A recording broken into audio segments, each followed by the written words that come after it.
बिस्मिल्लाहिर्रहमानिर्रहीम। अस्सलाम वालेकुम। आज 3 नवंबर है और दिन है सोमवार का। 26वीं आइनी तरमीम के बाद 27वीं आइनी तरमीम की आमद है और काम तेज़ हो गया है।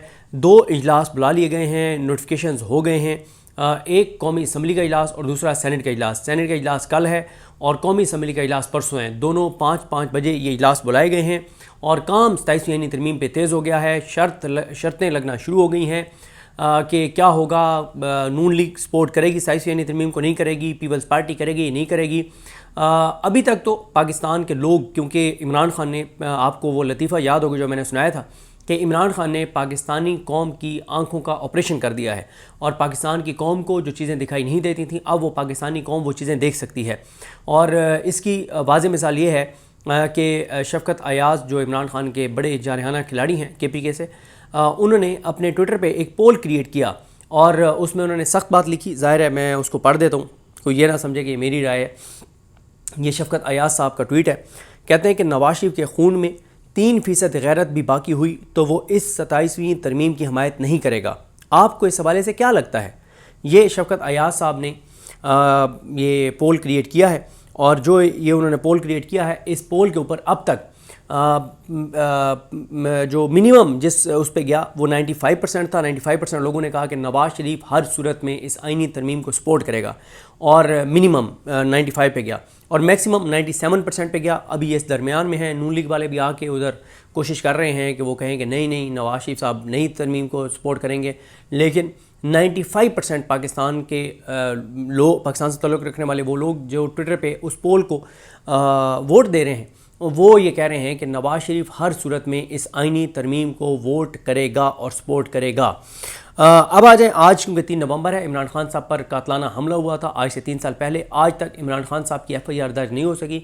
आज तक कातलों को अंजाम तक नहीं पहुँचाया गया। आज तक उसकी गैर जानबदाराना तहकीकात नहीं हुई। मैं बार बार ये कहता हूँ कि अरशद शरीफ साहब की शहादत का मामला हो, ज़िले शाह की शहादत का मामला हो, इमरान खान साहब पर कातलाना हमले का मामला हो, अगर इस सब में पाकिस्तान के अंदर से कोई इन्वॉल्व नहीं है तो फिर मसला क्या है जुडिशल कमीशन बनाने में, शफाफ तहकीकात करवाने में?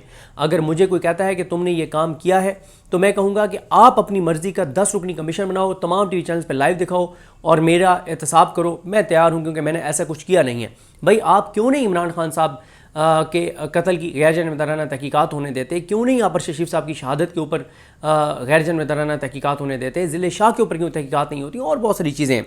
खैर, सुहेल आफरीदी साहब का इसके ऊपर ट्वीट आया। मैं आगे DJ इस्पियार साहब का बताता हूँ। आज उनका सुहेल आफरीदी साहब के हवाले से एक बयान आया है।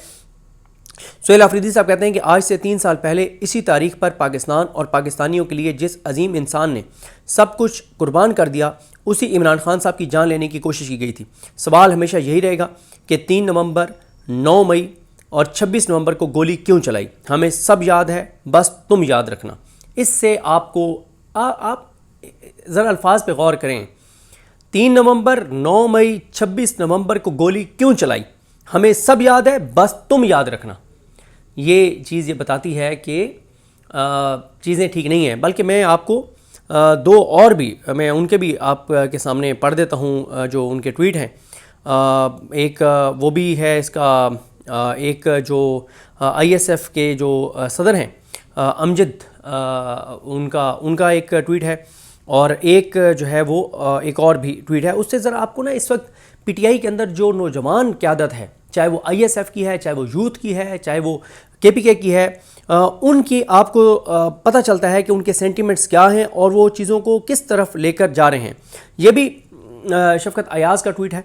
वो कहते हैं कि हम कुछ नहीं भूले, इमरान खान पर कातलाना हमला करवाने वालों, अरशद शरीफ और ज़िले शाह को शहीद करने वालों, 26 नवंबर और सानिया मुरीद के सबका हिसाब लेंगे इंशाल्लाह, और वो वक्त दूर नहीं है। फिर इसी तरह से ये कहते हैं जो अमजद हैं, अमजद ख़ान, वो ये कहते हैं कि ब्रिगेडियर मुसद्दिक अब्बासी, ये जो साबिक यहाँ पे मुशीर थे एंटी करप्शन के खैबर पख्तूनख्वा में, उनके बारे में लिखते हैं कि ब्रिगेडियर मुसद्दिक अब्बासी ने दुरुस्त कहा है कि वज़ीराबाद में इमरान खान पर हमला कोई हादसा नहीं था। ये पूरी तरह से मनसूबाबंदी के साथ किया गया कत्ल का वाज़ेह मनसूबा था। जल्द वो वक्त आने वाला है जब कातलों को छुपने की जगह नहीं मिलेगी। अब आप देखें ना कि इन बयानात से आपको पता चलता है कि टेम्परेचर जो है वो ऊपर जा रहा है। इन बयानात से आपको पता चलता है कि जिनके हाथ में इस वक्त क़यादत है, यूथ की, ISF की या KPK की हुकूमत है, वो किस तरह के जो है वो बयान दे रहे हैं। फिर इसी तरह से मीना खान आफरीदी कहते हैं कि नवंबर 3 वो स्याह दिन जब हमारे कायद इमरान खान पर दिन दिहाड़े हमला करके कत्ल करने की कोशिश की गई, उनको ज़ख्मी करके उनका खून बहाया गया। ये सिर्फ इमरान खान पर हमला नहीं था, बल्कि करोड़ों नौजवानों की उम्मीद पर हमला था, पाकिस्तान की जमहूरियत और तरक्की पर हमला था, हकीकी आज़ादी पर हमला था। कायद ने, इमरान खान ने ज़ख्मी होने के बावजूद मुक्का लहरा कर उसी वक्त जवाब दिया था कि वो अपनी कौम के हमरा माफिया का मुकाबला करने के लिए तैयार हैं।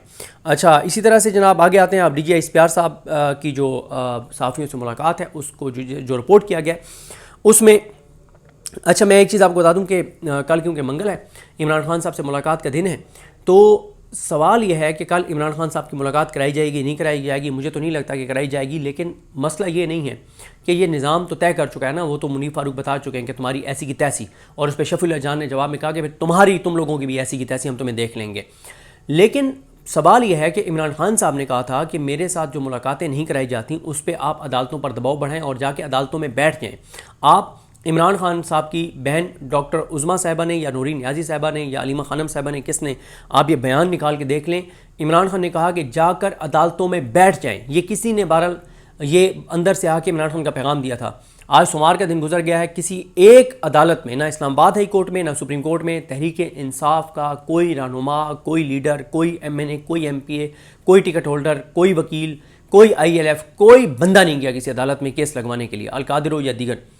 और कल भी अगर नहीं मिलवाया जाता तो तहरीक इंसाफ इस वक्त जो इनकी जो मरकज़ी इनकी क़यादत है या और जो इनके फ़ैसला साज हैं, मुझे समझ नहीं आ रही कि इमरान खान के वाज़े अहकामात के बावजूद क्यों नहीं ये अदालतों में जाकर बैठते। और अगर ये अदालतों के ऊपर दबाव नहीं बढ़ाएंगे तो इमरान खान को आइसोलेट रखा जाएगा और इस दौरान 27वीं आईनी तरमीम भी करवा ली जाएगी, पता नहीं और क्या कुछ मुल्क के साथ हो जाएगा। तो खैर DGI इस्पियार जो हैं वो कहते हैं कि गज़ा अमन फ़ौज का फ़ैसला हुकूमत और पार्लियामेंट करेगी। आप अपनी राय इसमें दे सकते हैं। DGI इस्पियार साहब ये कहते हैं कि गज़ा में फ़ौज भेजनी नहीं भेजनी, ये शहबाज शरीफ और जरदारी, पीपल्स पार्टी और नून लीग और उनके MNAs करेंगे, उनकी असम्बली करेगी कि गज़ा में फ़ौज भेजनी है या नहीं भेजनी। पाकिस्तान अपनी सरहदों और अवाम की हिफाजत के लिए तैयार है। पाकिस्तान पॉलिसी बनाने में खुद मुख्तार है। फितना और ख्वारिज के ख़िलाफ़ ऑपरेशन में 1667 दहशतगर्द मारे गए। फ़ौज सियासत में नहीं उलझना चाहती, फ़ौज सियासत में नहीं उलझना चाहती, फ़ौज को सियासत से दूर रखा जाए। ये उन्होंने सबको कहा है, आप सबको कहा है, मीडिया को उन्होंने कहा है कि फ़ौज सियासत में नहीं उलझना चाहती, आप फ़ौज को सियासत में मत जो है वो उसको इन्वॉल्व करें और उसको आप फ़ौज को सियासत से दूर रखें। DGI इस्पियार कहते हैं कि जराइम पेशा और दहशतगर्द ग्रुप मुल्क में जराइम और स्मगलिंग रोकने में रुकावट हैं। गवर्नर राज से मुतल्लिक उनसे सवाल हुआ कि KP में गवर्नर राज लग सकता है, तो उन्होंने कहा कि गवर्नर राज से मुतल्लिक फ़ैसले का इख्तियार हुकूमत के पास है। अफ़गानिस्तान की शराइत मानी नहीं रखनी, दहशतगर्दी का खात्मा अहम है। अफ़गानिस्तान में मनशियात स्मगलर्स की अफ़गान सियासत में मुदाखलत है। अफ़गानिस्तान से बड़े पैमाने पर मनशियात पाकिस्तान स्मगल की जा रही हैं। अफ़गानिस्तान के लिए मोहब्बत जाग रही है तो आप वहीं चले जाएँ। जो लोग वो कह रहे हैं कि जिनके दिल में अफ़गानिस्तान की मोहब्बत है तो वो अफ़गानिस्तान चले जाएँ। दहशतगर्द उशर के नाम पर टैक्स लेते हैं। ज़्यादातर ऑपरेशन बलूचिस्तान में हुए। हालिया पाक अफ़गान कशीदगी के दौरान 206 अफ़गान तालिबान मारे गए। हालिया पाक अफ़गान कशीदगी के दौरान 112 फितना और ख्वारिज हलाक हुए। TTP ने अफ़गान तालिबान के अमीर के नाम पर बैयत की। TTP अफ़गान तालिबान की शाख है। भारत गहरे समंदर में एक और फॉल्स फ्लैग ऑपरेशन की तैयारी कर रहा है। भारत ने ज़मीन, समंदर और फ़िज़ा में जो कुछ करना है करे, भारत जान ले। इस बार जवाब पहले से ज़्यादा शदीद होगा। इस साल 62,113 ऑपरेशन किए, 582 फ़ौजी जवान शहीद हुए सिर्फ इस साल 2025 में। मदारिस की तादाद 2014 में 48,000, अब 1 लाख से ज़ायद है। अफ़गानिस्तान में हमारा रिस्पॉन्स स्विफ्ट है। कोशिश की कि अफ़गानिस्तान के साथ मामलात तय हों। पाकिस्तान का 1 पॉइंट एजेंडा है कि अफ़गान सरजमीन हमारे खिलाफ इस्तेमाल ना हो। रवां साल 62,113 ऑपरेशन किए, ज़्यादातर बलूचिस्तान में हुए। और उसके बाद वो कहते हैं कि जो उन्होंने एक और इनके सुहेल आफरीदी साहब के हवाले से सवाल हुआ तो उन्होंने कहा कि सुहेल पब्लिक सर्वेंट हूँ, किसी पर इल्ज़ाम नहीं लगा सकता। सुहेल आफरीदी खैबर पख्तूनख्वा के वज़ीर आज़म हैं, बस इतना ही कहूँगा। तो उन्होंने सुहेल आफरीदी साहब पर उन्होंने कहा कि वो कोई इल्ज़ाम नहीं लगाएंगे क्योंकि वो सिविल सर्वेंट हैं।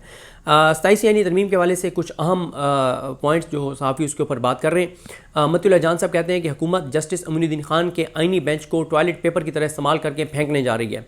27वीं आइनी तरमीम में आइनी बेंच को ख़त्म किया जा रहा है, क्योंकि जस्टिस अमीनुद्दीन खान वो कहते हैं कि जस्टिस अमीनुद्दीन खान जो 26वीं आइनी तरमीम के तहत फ़ौजी अदालतों और मखसूस नशिस्तों समेत कई केसेस में इस्तेमाल हुए, वो 27वीं आइनी तरमीम के तहत 70 साल की उम्र तक मज़ीद इस्तेमाल होने की तैयारी कर रहे हैं। इस वक्त सुप्रीम कोर्ट के जज की रिटायरमेंट एज 65 साल है, उसको 70 साल किया जा रहा है। जस्टिस अमीनुद्दीन खान बहुत पसंद आ गए हैं हुकूमत को और वो नहीं चाहते कि वो रिटायर हों, क्योंकि वो रिटायर होने वाले हैं अगले 1 माह में। जो जस्टिस याहिया खान हैं उनकी जो टर्म है वो 2 साल और उनके रह गए हैं, और क्योंकि ये आइन में 26वीं तरमीम में कहा गया था कि जो भी चीफ जस्टिस पाकिस्तान बनेगा वो 3 साल रहेगा, उनके क्योंकि अभी 65 साल की उम्र को उन्होंने पहुंचने में उनके टोटल 5 साल रहते हैं, 2 साल बाद उनकी रिटायरमेंट है। तो ये भी सुनने में आ रहा है कि आइनी तरमीम करके जस्टिस याहिया खान को 65 साल की उम्र तक रिटेन किया जाएगा, यानी जस्टिस याहिया खान जो है वो 2 साल मजीद नहीं 5 साल मजीद जो है वो कंटिन्यू करेंगे, क्योंकि इस वक्त जो जिस ओहदे पर बैठा है ना, तो सिस्टम के अंदर ये देखा जा रहा है कि यही आइडियल सिचुएशन है, ये सब लोग अगले 5 साल मौजूद रहें, वरना इमरान खान ले दे जाएगा। सब इसी तरह से मौजूद रहें, सब इसी कमिटमेंट के साथ इमरान खान से लड़ते रहें, सब इसी कमिटमेंट के साथ इलेक्शन चोरी को रोकते रहें, उसके तहकीकात को रोकते रहें, इसी तरह से अदालतों को चलते रहना दें, इसी तरह पाकिस्तान के लोगों के साथ जो कुछ किया जा रहा है यही होता रहे। जो जिस ओहदे पर बैठा है बस यही रहेगा तो सिस्टम चलेगा। अगर कोई एक भी इनमें से चला गया तो सिस्टम गिर जाएगा। इसलिए जस्टिस उम्मीदीन खान साहब को भी रिटेन किया जा रहा है, जस्टिस याहिया खान को भी रिटेन किया जा रहा है, जस्टिस डोगर को भी बरकरार रखा जा रहा है, जस्टिस आलिया नीलम को भी बरकरार, मतलब कोई यहाँ से हिल ना पाए, कोई इधर उधर ना हो। कोई एक भी गिरा तो जैसे कोई इधर उधर हुआ तो जैसे कहते हैं ना कि दीवार में से एक ईंट निकालें तो वो फिर कमज़ोर हो जाती है, तो कोई ईंट ना निकले, बस ये सारी ईंटें इसी तरह से लगी रहें। मतीउल्लाह जान साहब कहते हैं कि 27वीं आइनी तरमीम के खदोखाल सामने आने के बाद 26वीं तरमीम का केस गैर मौसर हो चुका है। जस्टिस मोहम्मद अली मज़हर, जस्टिस जमाल खान मंदखिल का क्या बनेगा, क्योंकि ये दोनों जज जो हैं आइनी बेंच में जस्टिस अमीनुद्दीन खान के बाद जस्टिस जमाल खान मंदखिल और उनके बाद जस्टिस मोहम्मद अली मज़हर हैं, इन तीनों की कमेटी थी। ये इतलात थी, वकला ये कहते थे कि ये दोनों जज लगे हुए हैं कोशिश में कि अमीनुद्दीन खान साहब की रिटायरमेंट के बाद इनको आइनी बेंच का सरबराह, इन दोनों की आपस में एक चल रही थी कशमकश। एक कह रहा था मैं ज़्यादा ताबेदार हूँ, दूसरा कह रहा था मैं ज़्यादा ताबेदार हूँ।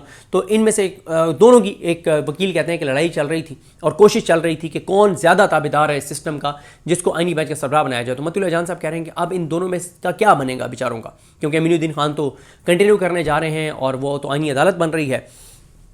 मतीउल्लाह जान साहब कहते हैं कि सब अहम केसेस सुप्रीम कोर्ट से आइनी अदालत को चले जाएंगे, पीछे रह जाएंगे जस्टिस याहिया खान के पोलो के घोड़े, क्योंकि जस्टिस याहिया खान जो हैं वो पोलो के बहुत शौकीन हैं और घोड़े उन्होंने रखे हुए हैं और शायद उनके घोड़े का नाम भी जस्टिस है।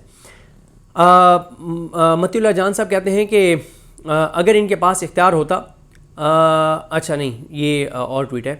अच्छा, उसके बाद जी अहमद वड़ाइच साहब के ट्वीट से पहले एक और अपडेट है कि पंजाब में जो ज़मीनी इंतखाबात हो रहे हैं उसमें तहरीक लब्बैक बतौर पॉलिटिकल पार्टी इंटैक्ट है, अभी तक उसको कलअदम नहीं किया गया, लेकिन तहरीक लब्बैक के उम्मीदवारों को कागजात नामजदगी जमा नहीं करवाने दिए जा रहे और उसकी वजह समझ आती है क्योंकि तहरीक इंसाफ तो बाइकआउट करी इन इलेक्शंस का। तो डर यह है कि अगर तहरीक लब्बैक का उम्मीदवार होगा तो फिर तहरीक लब्बैक को वोट इतना पड़ सकता है कि इनको फिर फॉर्म 47 बनाना पड़े और कहीं ऐसा ना हो कि तहरीक लब्बैक उस दिन इतना वोट उनके लोग आके और उनकी हमायत में लोग डाल दें और उसके बाद वो पहरा दे दें पोलिंग अपना जहाँ से रिज़ल्ट अनाउंस होना है कि दबाव बढ़ाकर वो ओरिजिनल फॉर्म 45 जारी ना करवा लें, फॉर्म 47 जारी ना करवा लें।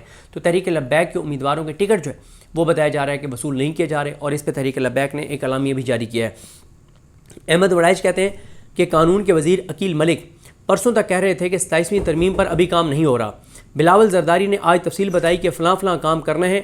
ये गुफ्तगू गालबन 30 अक्टूबर को शबाज जरदारी मुलाकात में हुई, यानी 30 अक्टूबर से इस पर पूरा प्लान था कि किस तरह से ये आइनी तरमीम लानी है, लेकिन अकील मलिक जो हैं वो कहते रहे कि नहीं ऐसी कोई चीज़ नहीं आ रही।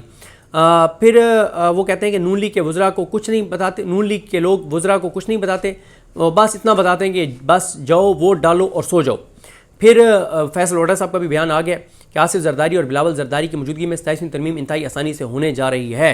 वो कह रहे हैं कि 28वीं तरमीम भी आएगी और जरदारी और बिलावल भुट्टो जरदारी कोई अड़फस नहीं करेंगे और सही नौकरों की तरह जाकर और लाइन में लग के ये वोट डालेंगे 27वीं तरमीम को।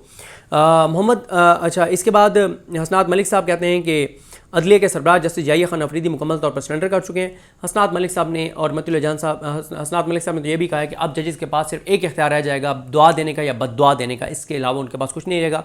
मतुल जान साहब ने यह भी सवाल उठाया कि क्या आईनी अदालत इसी सुप्रीम कोर्ट की इमारत में होगी और उसके बाद सुप्रीम कोर्ट के जजेस कहाँ जाएंगे। ये भी हो सकता है। वो कहते हैं जस्टिस जाहिया खान को कचहरी में भेज दिया जाए, कचहरी जाके बैठें, वैसे भी उनके इख्तियारात वो बेख्तियार हैं तो उनको कचहरी में ही बैठना चाहिए। आखिर में एक अहम इशू, रावलपिंडी में जो है वो एक पार्किंग प्लाजा बनाया जा रहा है और ये कहाँ बनाया जा रहा है, इसमें मोहम्मद असद चौधरी, एक असद चौधरी हमारे दोस्त जो हमारे साथ वीडियोस में आते हैं, जो नुसरत जावेद साहब के प्रोड्यूसर हैं, ये दूसरे जो एक इंग्लिश न्यूज़पेपर के लिए रिपोर्टिंग करते हैं, मोहम्मद असद चौधरी, वो कहते हैं कि रावलपिंडी के ऐन वस्त में मौजूद जना पार्क मुसलसल कंक्रीट के जंगल में तब्दील किया जा रहा है।